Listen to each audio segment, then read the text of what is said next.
Welcome to the runZero Hour, episode 18, or Hex 12, if you want to speak, X12. Hex 12 in, Mhm. in, in hexadecimal. What would it be in octal? Somebody tell me. I don't remember. Actually, you know what? I didn't do my thing usually. What 21 in control octal. character are we at? No. What control character are we at? Oh, let's see. Hex 12. Yeah, you should Oh, know this off the top of your head, Doug. I know. Vertical tab. Vertical tab, the shibboleth of programming languages. Yeah, That's how, you yes. just beat me, Todd. I had That's that on my the tip of my guess. tongue. You just beat me. Yep. As everybody joins us, welcome. I keep seeing more and more people join. Wonderful. Vertical tab is fun because there's apparently, back with the advent of C, they had, \V for vertical tab in the formatting commands. And then other languages just adopted it, and it's in a whole bunch of languages that will never use it. And most modern terminal emulators don't support it, but you still have to have it, right? So, That's vertical bananas. tab. That's crazy. I know. Yeah. Vertical tab is that a valid like white space character Yeah. for Oh yeah. No, command in general? it's a perfectly cromulent character. It does Right. all the it's like a tab but vertical. Yeah. No, it's great. Right. So, all right. I think we're about ready to start. We keep it coming. I keep seeing more and more people join. This is great. But let's go ahead and kick Talk it about vertical off. tabs for the next hour. Talk about vertical tabs for the next hour. It's fine. That's what is your favorite control character? So speaking of what is your favorite, we actually do have a poll open if you want to vote. It is, what is your favorite vulnerability scoring system? CVSS, EPSS, SSVC, various different types of Mancy, but I'm curious to see which one wins there. Jay, I'm assuming we know which one yours is, right? You don't get to vote. So Yeah, I know I'm doing prophetic dreams. That's what I'm going prophetic on. dreams. Okay, so Yeah. everybody, welcome. Hi, I am Rob King. I am the Director of Applied Security Research here at runZero, and this is runZero Hour, episode 18. I am joined by our Vice President of Security Research and Executive Vice President of Excellent Hair, Todd Beardsley. Thank Hi, you. Todd. Wow. It's a real burn on our guest, Rob. Sorry. I call it like I see it, Todd. Uh, And we are also joined by the very special guest, Jay Jacobs, who is the founder of Empirical Security, the chief data scientist emeritus, and the founder at the Scientia Institute. Am I saying that correctly? No, but that's fine. Wonderful. Okay. Well, tell me how to say it correctly, and It's, tell me a it's little bit about Scientia. yourself. It's just a hard T in Scientia. In the title, I'm a data scientist and starting companies and stuff too. But yeah, and I've been in security since the late 90s. And about halfway through my career, I realized that in order to talk about risk and stuff like that, that you kind of needed statistics. So I went back to school and studied that and worked at Verizon on the DBIR for a number of years doing data viz and stuff like that. And been doing that ever since. So a lot of And data. what do you do at Empirical? What's going on there? And So it's a Scientia. new startup, Mm-hmm. technically kind of in stealth still. But Oh, basically we're but we've ruined that. well, it's kind of in stealth. Not really, but I mean, we've been making some rounds. But yeah, we're going to be doing vulnerability models on a local basis. So it's basically trying to extend EPSS and bring EPSS into both a commercial product and other services to support EPSS, while EPSS is going to keep doing exactly what it's doing. Okay, so that leads us, that's a beautiful segue into exactly what we're talking about today, which is the good, the bad, and the ugly of vulnerability scoring systems. And so I'm guessing that Jay is the good and Todd is the bad, and I don't think there's any surprise that I'm the Oh, ugly, but no. I even shaved though, so yeah. Yeah, I So didn't. you were talking about that. So yes, EPSS. What is EPSS? So it stands for the Exploit Prediction Scoring System, and it Mm-hmm. is at its core a machine learning model that basically collects information about exploitation activity. That was very Mm-hmm. carefully wording that, Todd. Thank you. Um, And with what it records about exploitation activity, it then uses that as the ground truth to build the machine learning model to try and predict future exploitation activity based on a whole bunch of variables and data that we collect about vulnerabilities. So what sort of data, I mean, I realize some of it is proprietary magic, but what sort of data points are we talking about here? So there's, I mean, pretty much anything I can get my hands on, I will throw into the model. And so, you know, like at a basic level, we've got everything from NVD, including like CWEs, CVSS vector, not the score, but the vector, which I hope we'll talk about why I'm doing that. But, you know, like CWEs, the CPE information, basic stuff like that, but then also getting into, hey, is this CVE in various tools? So like if I could look at, you know, like we've got Intrigue, we had Jails and Sniper and things like that, but those went stale. Metasploit, Nuclei, you know, are these things being built into different tools, scanning tools, whatever? That's also an indicator. Discussions on blogs, news articles, whatever. Anything we can get our hands on, basically, we're going to throw in the model and see what the model thinks is important.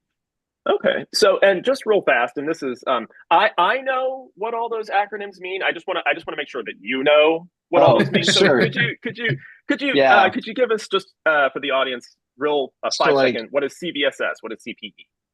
CVSS Customer premises equipment.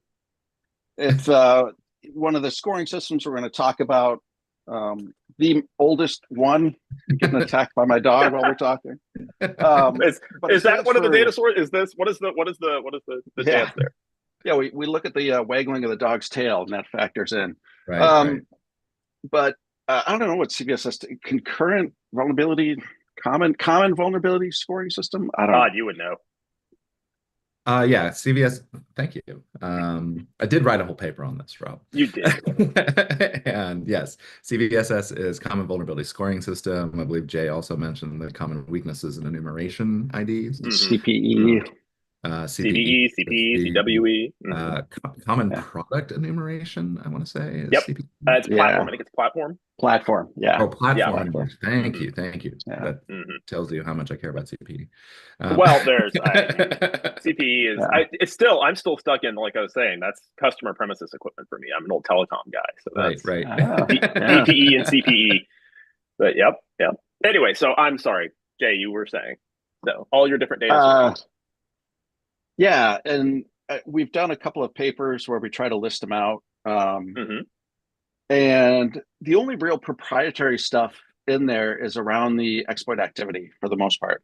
I'm working on trying to get some dark web data that'll be commercially funded and sourced.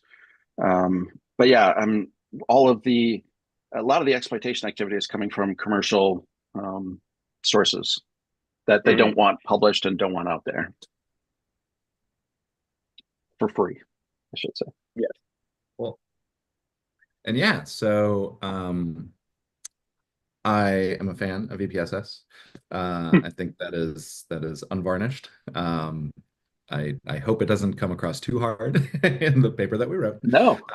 But and I try, you know, and that was the thing. That was kind of the thrust of this paper. So it's called Divining Risk. You can go find it, Divining Risk runZero, and you'll find it. We'll also have a link at the end.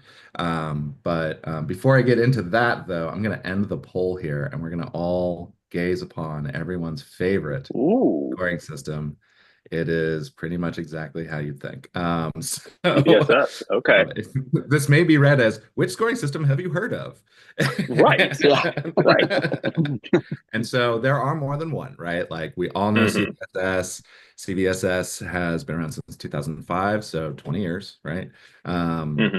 Jesus, 20 years since 2005, Rob. I know. So CVSS has been around for a while. It's definitely the oldest that's still in common use today. And it all, like, you take a vulnerability and you hold it up to the light and you look at all the facets and then you say, that's a 7.2. Almost always. Hmm. I think it's like 7.2 and 7.8 are like your two favorites. Yeah, Yeah. 7.8. It's definitely bimodal or, Right. multimodal. Um, Yeah. and that's like one of the and so this bugged me, right? Like this is why I wanted to write this paper, just to like get out like what are the things that bug me about all these systems that we use to measure risk or threatiness or severity. And those are all three different words, and you can tell because they're spelled differently.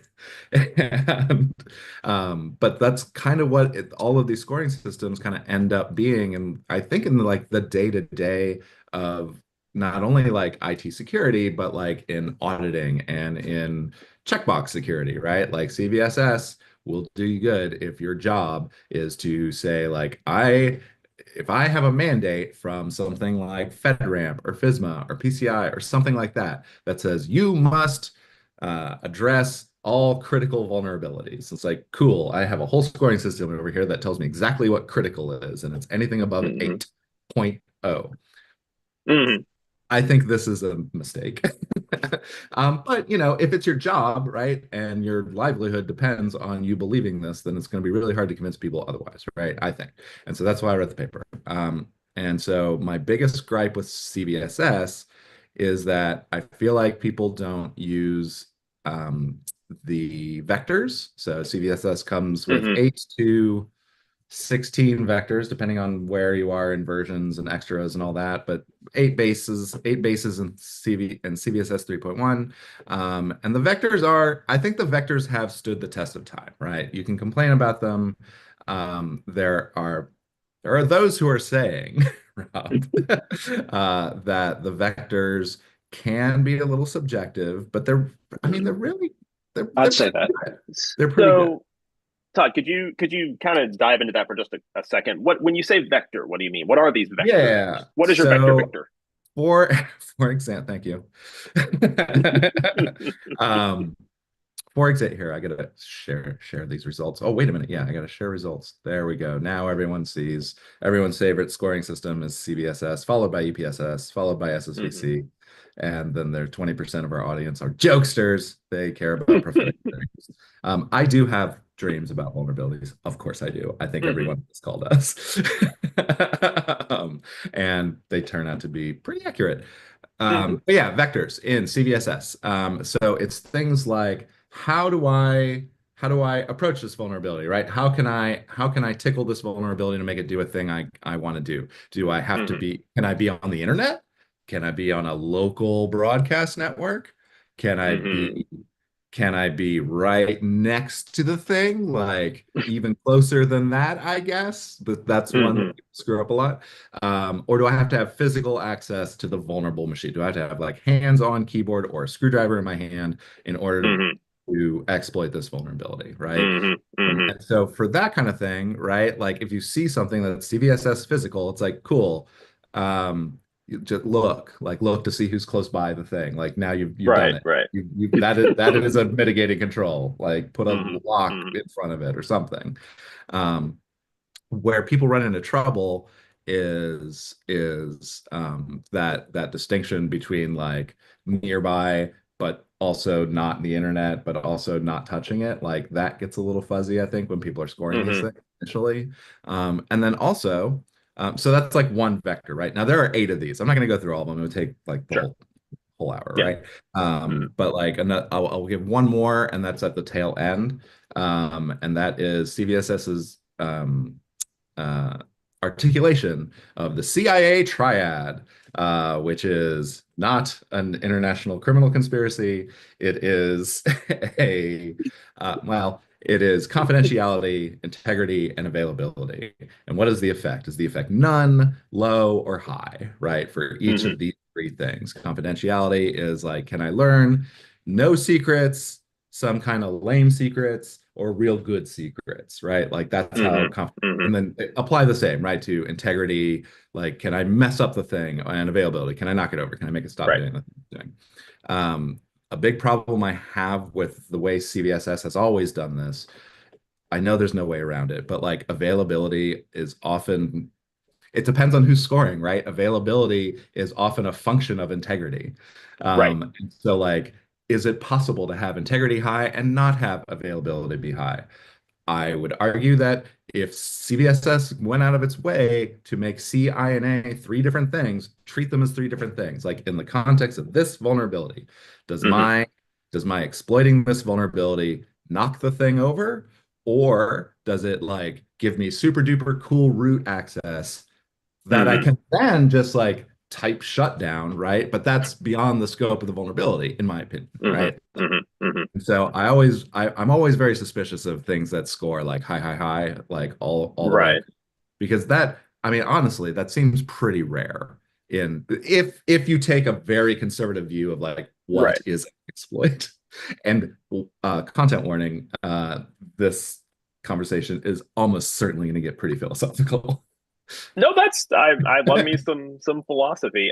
So with CVSS, that's very to coin a phrase that I'm Mhm. sure Jay hears all the time. It's very empirical, right? It's very it's to specifically No, say that this is what the vulnerability threat is in a vacuum, right?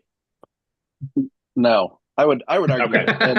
And back to the original excellent. point about it being subjective. I think part of the problem is that depending on who's answering it, and I mean to some extent, like if they got a good night of sleep and if they had a good lunch or whatever, Hmm.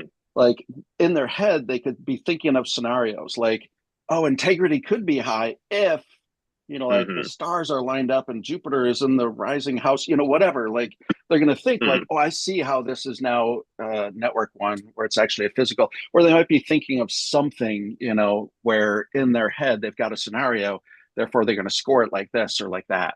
And Hmm. so, and we do see that. We see, like NVD will score it one way, the vendor scores it another way, and we Right. see, Tenable and Qualys and all these people jump in and they're going to score it possibly another way. And there's just some variance in how people score it. And I think that's, to Todd, what you're saying, that's one of the challenges with CVSS is the consistency. And that's the thing with CVSS. CVSS has this patina of empiricism and objectivity, Yeah, and like we all yeah, agree on these eight vectors, and we all agree on like what they actually are. And yeah. yet, And and they're yet, well documented. Hmm. They're they well are well documented. documented. And so Yes. part of the pushback you'll get a lot about CVSS is like, well, you're holding it wrong. It's like, well, Yeah. that's almost never, the good Hmm. answer. Um, but like when you run into cases where, and I've seen this ton, I used to work on Metasploit for a while. I used to work at CISA for a while, and I would say in the main, researchers who find bugs, their bug is the buggiest bug that ever bugged down to Bugtown, right? It's the coolest thing ever. And so all the scores are juiced up, right? And for the supplier, not that big of a deal, seems unlikely, purely theoretical. They will push those scores down. And that, Yeah. I'm not saying that they're evil, and I'm not saying that they have like ulterior motives or anything. It's just like the way they think about the software that like for the supplier side, they know notionally, they know the software very well. And the Hmm. researcher knows the bug really well. Hmm. And so that's where you start running into these different scores that you'll get from different places. And I never know like what people actually do, because now we're getting into an era of CVE, which is its own thing. Common vulnerabilities and exposures is what it used to be called, but then we got rid of that, and now it's CVE like KFC. It doesn't actually stand for anything. Oh, But yeah, oh. got rid of it like 5 years ago. Nobody knows. They didn't just And swap the E for enumeration. you could swap the E for anything, for excellence. It doesn't matter. Like, but Vulnerability like excellence. yes, in CVE, we're entering this era where like a pretty significant fraction of CVEs come out of the gate with a CVSS score now, right? Hmm. This was not always the case, which is why NBD was scoring them. But today, I'd say I haven't looked lately. Jay's probably looked much more recently than I have. But it seems to be in like the 20-ish% zone of like new vulnerabilities. Um, as they're published as with like on the day of publish, they have a CVSS score. And then Hmm. that's also backed by CISA's efforts with the Vulnerable Program project, where they roll in and they'll score CVEs daily. And so like in a day or two, right? Regardless of what NVD says, these CVEs are already shipping with CVSS scores. And so I say all this leading up to, I don't know what people do when there are two and they're different, right? Yeah. Like, you pick Yeah. your favorite? Do you pick the worst? Like, do you pick the Mhm. one that seems like it sounds right? You know, because Yeah. like these go to thousands and thousands and thousands of shops, right? That have a mandate of thou shalt fix vulnerabilities of 8.0 and higher. Mhm. Yeah. And so I've seen in the past or Say it recently, in the chat. What do you do? Yeah. there's been one would argue some inflation. There's been a lot of CVSS things like I know Curl has had some interactions with Some CVSS. Yes, So some Daniel did nothing thoughts. wrong. Daniel is yes, correct almost all the Yeah. time. Yeah. so, Jay, what is what you seem to know a little bit about what Daniel's getting at there? No, I think he's what Todd said, like he's pretty much correct. Like Hmm. he's basically pointed out that whether he wants it or well, he's pointing out that he doesn't want to partake in CVSS. If I'm Hmm. remembering right, basically it's I'm going to put words in his mouth, and I think he said it's just Please a do. garbage system. Um, but he was very eloquent about it. Yeah, But in my mind, like it doesn't matter if he likes it or not. What all of the curve vulns are going to get CVSS scores. I mean, this is the world Right. we live in, you know, right. Hmm. whether he puts them there or not. And Todd, to answer your question, in the last 90 days, 80% of the published CVEs have had Mhm. CVSS vectors in there. Holy moly, 80%? 80%. Yeah. No. Ignoring MITRE. I'm ignoring MITRE. Ah, okay. There we Once go. you ignore MITRE, so 80% of the non-MITRE vulns have had a Okay. CVSS And vector. MITRE itself counts for, I think it's in the zone of 50-ish% now. I think it's less than that now, but yeah. Yeah, Hmm. they recently, like, it was a big day when like they didn't produce the majority. You know, and then Yeah. Linux kernel said, hold my beer. Yeah. Um, so I want to get into some of my gripes about CVSS, if I could. Please. Please. I've got two big It's the ones. CVSS kicking hour. Yeah. Go for it. One is, and this is going to play into SSVC when we talk about that, and we'll define that acronym when we get there. But Well, for CVSS, one of the challenges I have is that there's in 3.1 and before, there's like 8 vectors. So if you think of like the complexity, the incredible complexity of vulnerabilities, all of the space that this is dealing with, and somebody like people around the table said, we can do that in 8 questions. right. You know, like, and it's people around a table saying, these feel really good to ask and answer. Right. And so you've got this sort of, I don't know, reducing the complexity of the 8 questions, and that Hmm. 8 questions were developed by just thinking about it. Like no data was harmed in the collection of these 8. um, the second thing, the challenge that I have with it, and I'm blanking on what that was. Oh shoot! I mean, but here's the thing. Oh, Like, go ahead. You got to feedback. what were you thinking about that first one? Well, I want to argue with you a little bit over this because, like, I do think that these you can torture them a little bit, right, to get to where you want to be. Yeah, But I do think like I said, like the vectors do seem to have stood up to the test of time. They have lasted for 20 years, right? they I do. think, Yeah, and the CVSS 3.1 has been around, well, 3.0, right? Introduced scope change versus unscoped change. I think that was like the yeah, big innovation there. yeah, But that was 10 years ago. And yeah. scope is the one that like messes up everybody, by the way. Like Right, nobody knows what it means. Like I don't right. care So documentation there. I'm not saying they don't have value. Right. Like they Hmm. absolutely have value, but when you're talking about the complexity Yeah.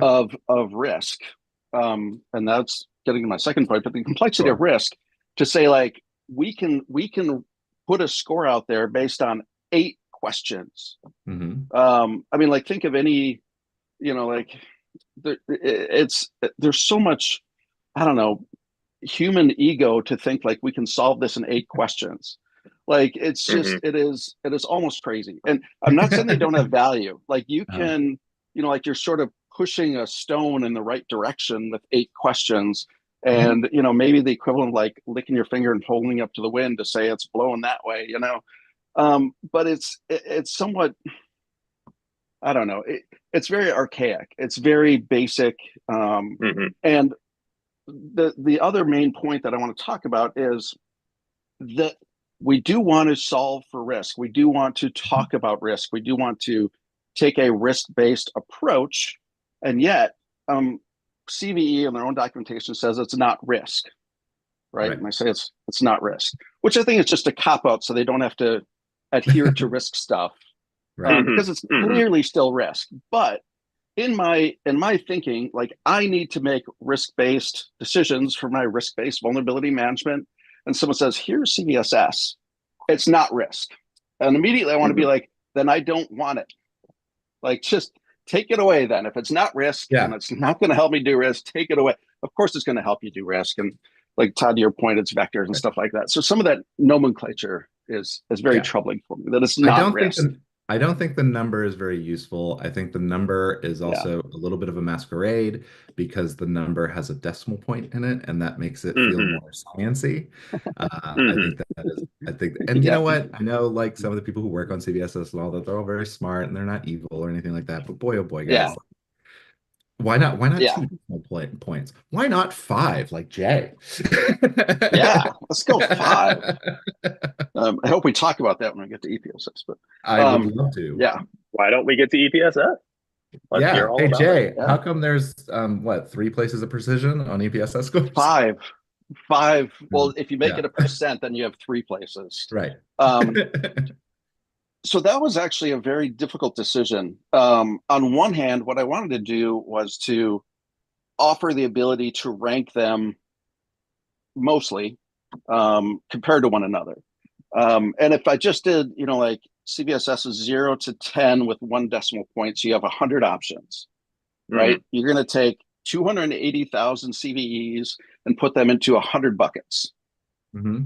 And for EPSS, because we've got modeling and stuff like that, I don't think 5 is necessarily important. By the way, like it probably could be 4, maybe 3, you know. But 5 Hmm. just says, hey, if you have to order these one above the other, you can with these 5. And it's not as arbitrary as the CVSS scoring. Hmm. I should say EPSS is not arbitrary at all, but that's why there's 5, because I mean, like the output of the model is like, I don't know, 18 decimal points, and so I actually round up to 5. Hmm. So yeah, And so, could you talk a little bit about if an EPSS score the theoretically of 0 means that this is never going to be exploited, and yeah, In so the next it's 30 and it's days. time bound, Yeah. in the next in the 30 next days, 30 okay, days. okay, Yeah, and then yeah, and 1.0 it's means that he's like standing behind you right now, like doing the exploit. and just to be clear, it's trying to predict the exploitation activity that we have observed. And so Mhm. that it's really saying like in the next 30 days, we've got some probability of seeing this in our data in the next 30 days. So it's not, Hmm.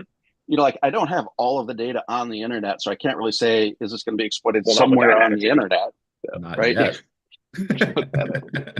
Not yet. Um, but yeah, so it's basically like, do we expect to see it in from the sources that we have? Do we expect to see something like this with exploitation activity in the data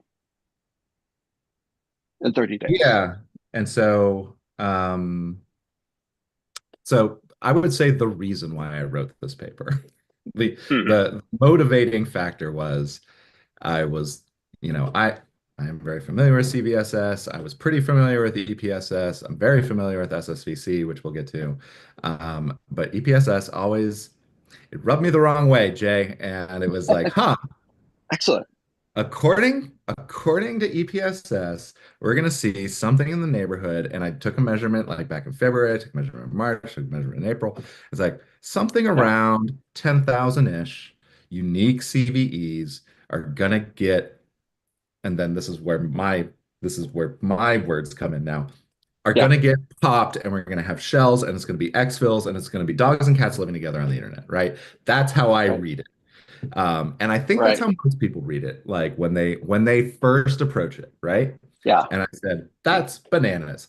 And I talked to my good friend, Patrick Garrity. I'm like, this is bananas, right? And Patrick Garrity is at Vulncheck. He helps run the Vulncheck Kev, which is the known exploited vulnerabilities list from Vulncheck. I also used to run a Kev called the CISA Kev, also Yeah. known exploited vulnerabilities, two Kevs.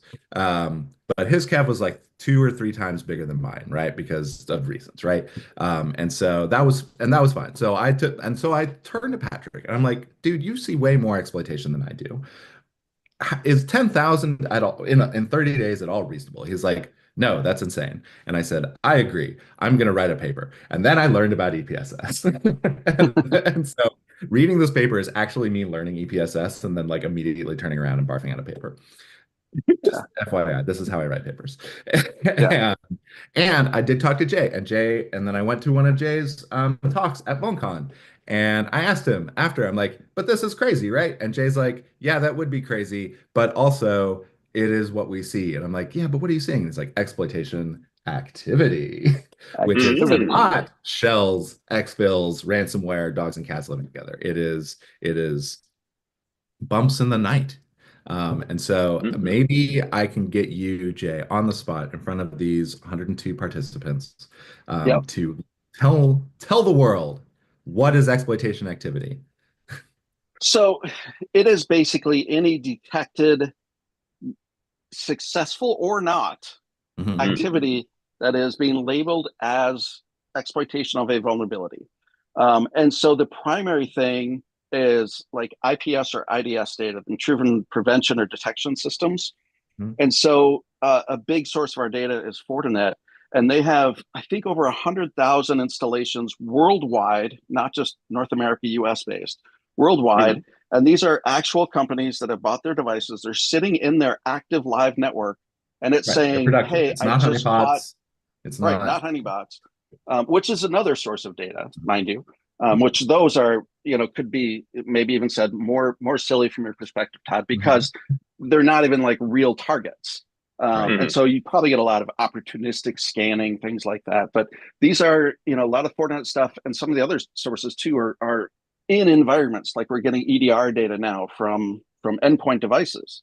Yeah. And so not just network based IDS IPS, but and so these are being detected. They're things that the devices are catching on the network or on an endpoint and saying, we detected this vulnerability with an exploitation attempt.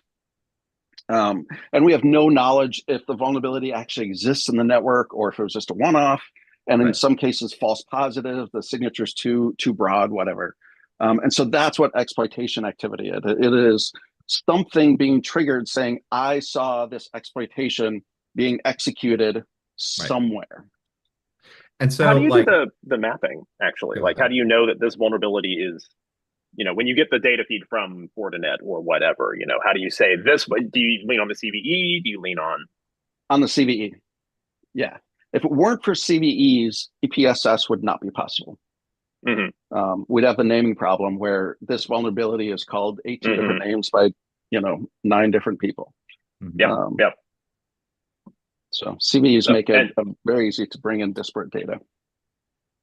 Todd, I interrupted you. I'm sorry.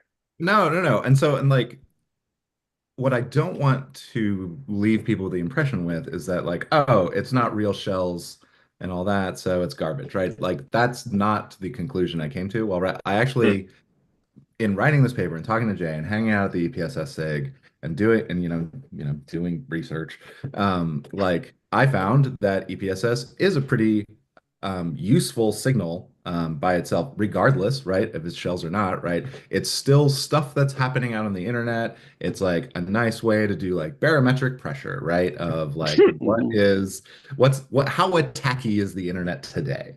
Yeah, And the todayness, I think, is really interesting and useful. And I haven't seen anyone yeah, like publishing much on it. I've seen it in the EPSS SIG once or twice. I've seen like yeah, 1 or 2 papers will talk about it, but like that delta from day to day or a delta Mm-hmm. or like a 3 day delta, I started looking at. I'm like, oh no, I have to actually finish this paper and I can't just yeah. talk about EPSS. Um, but like I think And the changes are themselves, I argue, are more interesting than the final number. Just like with CVSS, kind of don't care about the number, but I do care about a thing in there.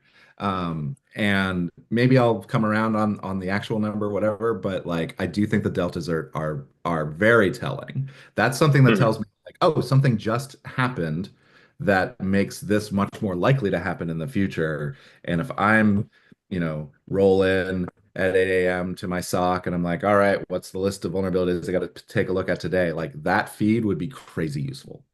Hmm. Yeah. So And so the I want to example make I give in the paper is like I arbitrarily give like a 50-point jump, right? Between, you know, day n-1 and day n, right? Like anything Hmm. that jumps 50 points probably neat. You know. yeah. But There more work to be done there. And other people are doing that work too. and Todd, I looked at your final paper and I should have Mhm. told you there's when we released EPSS version 4 on March 17th, there was like a Yes. 2 to 3 week period Yes. where there was like crazy volatility. I had a data Uh-huh. source that was just going haywire. Uh-huh. Um, and so like when I plot the volatility in EPSS, I take that section and I just write oops, because there's so much Well, volatility. So just keep that's that in that's mind. fine. Yeah. I mean, I did notice the effect like back in February. It did Yeah. get very jittery right at the Okay. beginning of Okay. ESS4. Yeah. But that's okay because I published all my tooling on GitHub and you can get to that in the Yeah. paper. It's in the appendix. We And can so I'm update it. just going to Yeah. rerun it all with some fresher data. I'm Hmm. going to be talking about Yeah. this in Vegas in August. Yeah. And so I'll run like right before then and see what shakes out then. And Yeah. that'll be the Um, talk. So, but one thing that you brought up that we haven't talked about is that EPSS updates daily. yeah. Hmm. And so like we go out and we collect these data sources, in some cases hourly, and we're looking for updates. And so like, for example, if you're looking at a vulnerability and like you don't think it's a big deal, but all of a sudden a Metasploit module gets written. Right. Like and That's going to according to bump your the likelihood up a lot, yeah. right? And Yeah. so like Yeah. you want to react to new information, right? Yeah. And EPSS also reacts to new information. So if like nothing is happening, but all of a sudden, you know, 1,400 blog posts come out on the same day and Twitter goes crazy, like you want to react Hmm. to stuff like that. Yeah. I mean, it's going to show up in your radar anyway, something like that. But It'll like probably show up in your EPSS is radar going to react. anyway, but like also you can be the smarty pants, right? Like you can say like, "Hey boss, there's a lot of chatter on this. Now, did you find out Yeah. this chatter by spending 4 hours like trolling Twitter and like reading blog posts? No, you saw it in the number." And so like it makes that conversation like a lot easier to have, right? And a Yeah. lot and I think it gets defenders in a position where they can talk about this smartly, right? Especially if they're looking at Yeah. changes. One thing I would suggest here, I have a feature request for EPSS. I don't know if you do this, Sure.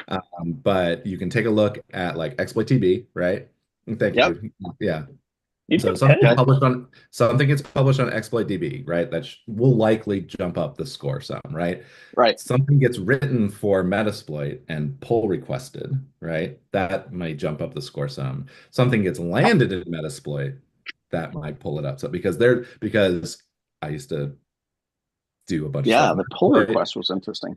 And yeah, and it was always baffling to me, well, like why like tech journalists weren't just like eagle eye on the Yeah. public requests for the Metasploit repository because Hmm. every Yeah. Metasploit mod, all the good ones, go look up your favorite like headline CVE that has the Metasploit module. Pick one, and you will Yeah. find like a rich pull request history of like actually it should. Okay. Then, oh, have you tried doing that? And like, oh, it doesn't work on this platform, Yeah. but it does. And so you'll That's see the interesting. whole development cycle. And so like Yeah. number of replies to a pull request may be a cool signal, and Yeah. to get that up there. Ultimately, once it ships, like that's going to get up there too, because now it's like gone through the artisanal handcraftiness of Metasploit, Yeah. and then it lands in. I was also thinking like, oh, well, then once it lands on development in Metasploit, and then usually a week or two later, it will like ship with product like the Rapid7, like Metasploit Pro, right? Will then ship it. Right. But I Yeah. don't think that's going to actually move the needle too much because attackers generally don't use Metasploit Pro. Yeah. Okay. Um, So, they don't like, bother I paying. know exploit DB is already in there, Right. and as well as GitHub exploits, Yep. things like that. But one of the interesting things is like Metasploit, and I would call the threat intel type sources like that, and like Mhm. Nuclei, and Mhm. the Intrigue platform, which was bought by Nuclei is a Mandiant. great example too, because I bet you see the same Yeah, thing in the pull queue. yeah, Yeah. yeah. So I'll look at the pull request there too. But um, so the interesting thing is like they have a really high, they're really efficient sources. Like Hmm. we were saying, if something is in Metasploit and you also have that vulnerability in your network, probably want to bump up the priority. Like Yeah. if you see that, um, and but I mean, like there's a lot of things being exploited that are not in Metasploit. But if Mhm. it's in Metasploit, that's a really good signal. And Hmm. Intrigue or Nuclei, like these sort of threat intel sources. Now, like I said, there's a lot of things with activity. I said they were exploited, but with activity that are not in those tools, but they're a really good Yeah. source. Yeah. And so Yeah. then for like the existence of a public exploit, right? Mm-hmm. That's a fairly big marker in EPSS. It's Yeah. also one of the only markers in SSVC, which is the stakeholder specific vulnerability categorization system, which Excellent I'm starting to like. segue. You like that? I Yes, worked on thank you. Yeah, You it. beat that me was to it. excellent. Um, and so SSVC, like you say, Jay, like CVSS, like says like, I bet we could do this in 8 questions. SSVC Yeah, says, I bet I could do it in 5. right. Or three. Yeah. And Yeah. so SSVC boils down for people who are not familiar. I think the newest one. It doesn't get a lot Hmm. of traction outside of federal government, which is where CISA uses SSVC. I wouldn't say exclusively, but it's like it's the forcing function of like, are we going to Hmm. do anything about this vulnerability? Because that's what SSVC Yeah. is for. It says, hey, is there known active exploitation on this thing? Or is there like at least a public proof of concept that we know about? Is that in the world? And then it will follow by what is the technical impact of this thing? So that whole CIA triad thing we talked about before, that gets boiled down to one question. Hmm. It's partial or total. Those are your only choices. And Zero is a um, part. it's not a part, Rob. Go feel free to divide by that. No, no, don't do it. Um, and then like mission prevalence is another big part of it, right? So like if this thing went away, like do I stop doing like the thing I need to do, right? Do I stop building widgets if my Exchange server goes offline? Maybe it's an ice break. I don't know. Um, and so like those are like the three things, and then there's like an impact and well-being thing that is more useful for like IoT stuff. Well, more useful for Hmm. like industrial control systems. Like, Hmm. does the robot go crazy and start murdering, workers and all that? Um, but like, and so that exploitness is like a big weight in SSVC. Um, and that's like one of the hardest things to tell, you know? Hmm. And so I think that is the failing, that's a weakness of SSVC because it does require some pretty well-rounded expertise, just like in InfoSec, in order to use it effectively. Because you have to like be kind of hooked into all the things that Jay was talking about, right? Like, oh yeah, we look at exploit TB and Nuclei and Metasploit and Packetstorm probably, I don't know. Don't use any package-stormable exploits, by the way, um, like in production. Um, but like I think there is value in SSVC in that it explicitly is looking for cool, what's next? Like that's what it's Hmm. for.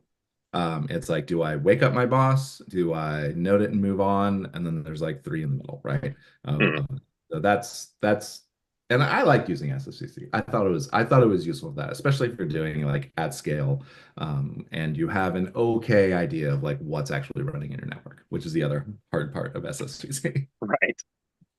Jay, And the floor is if yours. you want to know what's running in your network, you should check out runZero. Okay, sorry, I Hey, had I know a to. great way to Nice plug. learn within your network. So SSVC, and I want to be respectful because the creators of this, some really brilliant people. Um, but the big, it's the but is coming.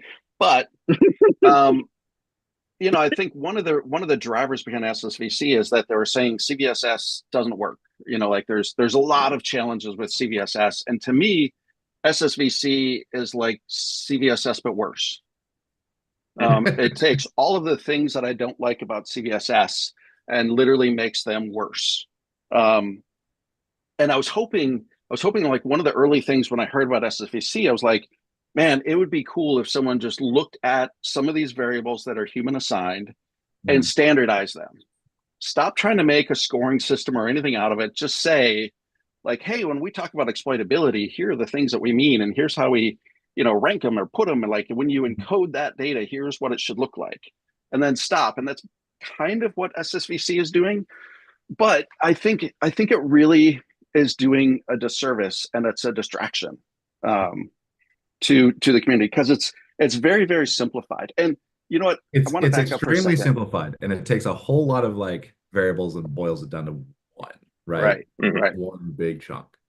So, but let's talk about scoring systems this way. Like on one end of the spectrum, you have, I'm going to roll some dice, right? You have totally random choice, which is going to be, like it's going to be a random thing.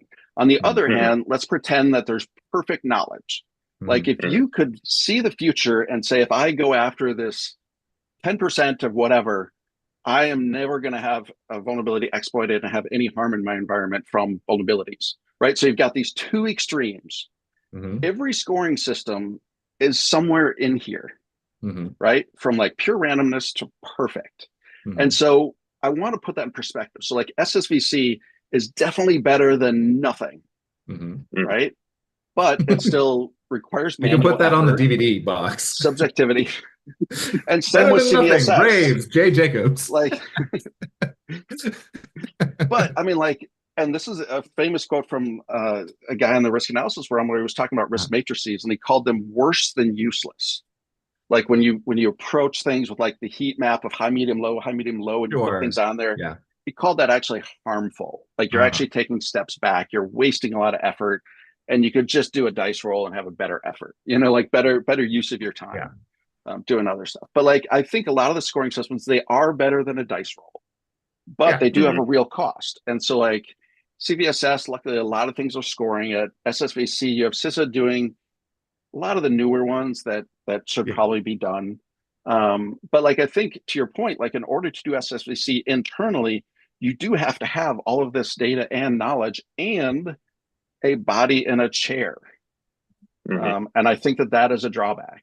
And the end result is like 3 to 5, in some cases 8 questions, where you're getting basically some opinion and trying to boil all of that complexity down into a very limited set of information points. Yeah.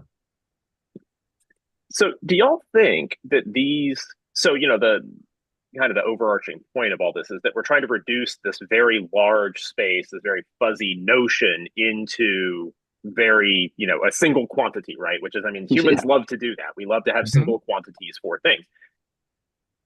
Do y'all think that these scoring systems have escaped containment, right? Are they now being used in ways they were never intended to be used for? The models don't account for, and what do you think, they should be used for? Do they need to be reworked? How do we want to do that? Yeah, I mean that having done a lot of research and a lot of publication, that is almost unavoidable. Like, there was a great, I think a Saturday morning SMC cartoon or something where it had like a researcher saying, yeah, there you go. But like, they were talking about a researcher published this article saying, hey, in this really obscure chance, there's this thing that like happens and like, you might have like a 2% chance of this happening. And then it goes to like the reviewers do this and make a headline for the academia website. And then that gets picked up by the media and they make this. And then it ends up with like this person's grandma calling them saying, hey, I heard that aliens invade my brain or something, totally taking out of context. And I think that's going to happen with any scoring system, anything like that. We're going to see people taking it out of context. And so it's very difficult. And I think I've talked about this when I was talking about BoneCon, but like EPSS producing a probability is probably, I'm still on the fence if that is a total mistake or not, because probabilities are really confusing. Like they really mess with your head when you hear about probability and you try to factor in Well, we probability. have built entire cities on the notion that humans don't understand probability, right? And those cities are named Las Vegas, Atlantic City, and Macau. Yes, absolutely. Yeah. Yeah, exactly. And so like, yeah, and so like, but to do that, now I get all these people using probabilities in like really weird ways. And like, I mean, luckily I didn't invent probabilities. So there's like a whole wealth of books and research about how to use probabilities. But we see it with other things like, CVSS produces an ordinal number and you get, how do I multiply the 7.2 times the 10? Do I get an 8.7 on the thing? I hate to be the one to break it to you. Those are not actually numbers that CVSS Right. They are tags that are shaped like numbers. Can't do actual math on them. Number-like entities. They're ordinals. They're ordered in a way. Yeah, they're ordinals. Yeah. There is a question in the Q&A. You have a thing coming up, Jay, in 10 minutes. There's a question in the Q&A. So SSVC prioritizes exploited vulnerabilities first. Are you suggesting that defenders not do that? This is a weightier question than I think you intended. It's a really good question. No, it's a great question. Because if you go back to that continuum, like I can't say SSVC should not be used unless I say, because you can do better XYZ, right? And you can't ever compare it to perfection, right? You can't say, oh, it's not perfect, therefore don't use it, because that's terrible. I do think like if you have no information and you're a defender and you know that something is being exploited, right? Prioritize exploited vulnerabilities. If you know something is exploited, especially in your own environment, like forget all the math, forget all the scoring system, just go after that. Like that's the only information you have. That is a really, really strong source. Absolutely. But if you get past those, if you get past the single digit proportion of vulnerabilities that are exploited, right? Or in the case of SysACAV, what is it, like 0.5% on SysACAV, and VulnCheckCAV is like 2 or 3%. And so like once you get past those into the high 90%, all the other vulnerabilities, then you've got a challenge, right? Because now you don't know if they're exploited or not. Now, what are the other variables you look at? And so now you're in that continuum. You took care of the sliver that you saw exploitation activity for. But now what do you do with the rest? How does that fall in the continuum?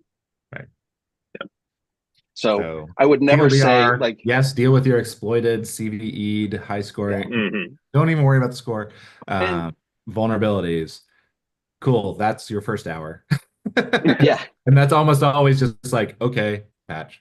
But like I get what SSVC is doing. Like if it's exploited, go fix it. If there's a POC for it, if there's code where it's pretty the challenge to exploit it is pretty low, you don't have to be too high to ride on that ride. So like then go after that. Like these are very simple heuristics and they're better than a dice roll. So we're moving up that continuum, right? So definitely, like if those are the only two things, if you have 2 data points and that's it, by all means use that. You're going to be better than a dice roll. Absolutely. Yeah. All right, everyone. We are approaching, our time is nigh. I want to, we're going to move into the rapid response roundup for this month real fast. But first, I wanted to say to Jay, thank you so much for joining us. I love EPSS. I use EPSS. I have more questions for EPSS, so we'll have to have you on again at some point. Anytime. But thank you so much for your time there. And everyone, Todd's paper, I dropped the link in the chat, but I will drop it for you again because you should go read Todd's paper. It is lovely and easy to read. It is easy to read. It has lots of cool diagrams. You should totally read it. So it's also very spooky. So so hold a flashlight up to your face when you do it. Spooky is good. So everyone, let's move on to this month's rapid response roundup, and we've got about 6 minutes left. So let's be, in fact, rapid. And I'm not kicking Jay out. Jay, Jay, please feel free. We would love commentary. Please feel free. We want to hear what you have to say. So, looks like we've got 3 that we wanted to talk about. We have Ivanti and Avanti. I was going to go with like a Kramer versus Kramer thing, but that movie's old, so nobody would get it. And then Erlang, the OTP SSH, and the Draytech router stuff. So starting off, we had not one, but two Ivanti rapid responses, Todd. And this was just what, last week? So Looks like it. yeah, yeah. So Ivanti's been having a time recently with the sheer number of vulnerabilities being reported. And what's interesting is they tend to be either chainable, so you get exploitation, or I'm sorry, remote code execution, or you get information disclosure and then local privilege escalation, but then you also have a like authentication bypass to a low-level authenticated account, and then you got the local, and PrivEsk turns into RCE very quickly, is I think what that boils down to. Yeah. So, and we should point out with the Ivanti Neurons, that is for installations on premises. That is not the cloud install. But definitely check out the runZero rapid response blog posts or your runZero console. We have queries that will detect if you could be vulnerable to these. And then the Erlang OTP SSH. So I want to say that I'm Erlang OTP, which OTP stands for the Open Telecom Platform. Erlang is near and dear to my heart. Todd can. This is why I think you picked this up, because you saw it did. No, Erlang? it's exactly why I did. Well, yeah, don't mind if I do. Yes, I have. Todd and I have worked together for many, many years, and I have tried to get people to use Erlang more, and I've spoken to Erlang conferences. I love Erlang, and so I did. But Erlang is a very great programming language designed in principle for developing telecommunications platforms. It was used for writing software that controlled telephone switches. And it has an SSH implementation. And there is a vulnerability in SSH implementation where if you send certain packets, you just get a shell. It's basically you just sort of bypass authentication. That's, of course, bad. And they fixed it, and it's all documented, and you should definitely look into it. But it's interesting in that Erlang's SSH library is embedded in a lot of other products. If you write your product in Erlang and you use SSH, chances are you're using the Erlang OTP SSH server, and so you may be vulnerable. And we have a detection in runZero that will tell you if you're vulnerable, detects the version that you're running and whether or not you're vulnerable, and it's a rapid response. You should look at your runZero console to see if you're affected. You should also check out Erlang because it's a really pretty programming language and it's really nice. And I like it quite a bit. So yes, don't mind if I do. And so now finally, Draytech. If anybody follows me on social media, you saw that I was up until like 3 a.m.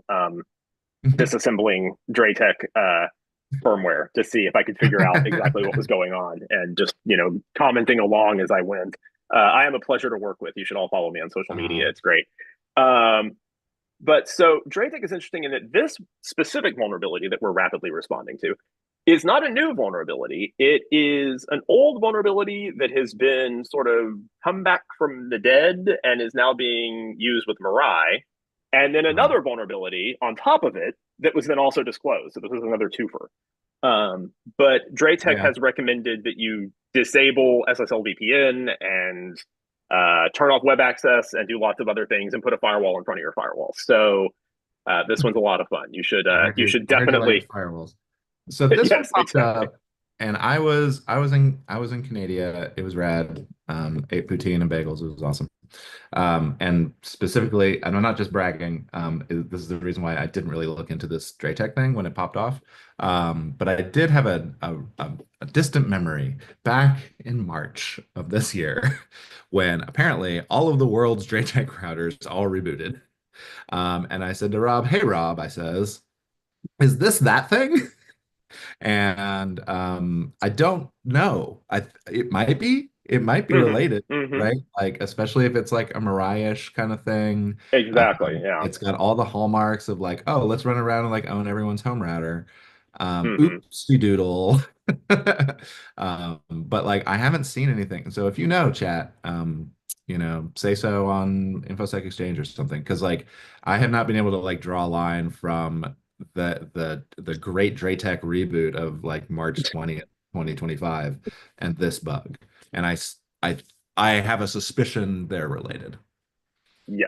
Yes, there's a bit of there was a bit when Todd messaged me, he's like, "Did you do this?" And I was like, "I don't think so," you know. And then there was a moment of panic. Oh like, yeah, oh and no, combined with like, somehow... yeah, Rob was like looking at some Draytech phones. I was like, "Oh no, I don't know." So that is this month's runZero Hour. What a journey! It was really, really fun. I learned a lot, and I'm so grateful for everybody who joined us. Jay, thank you again. It was really great. We definitely would love to see you again. Thank you. Feel free to drop by anytime. So, all right, thanks, everyone, guys. thank you. It was great to see y'all, and have a great rest of your day. La vista, babies.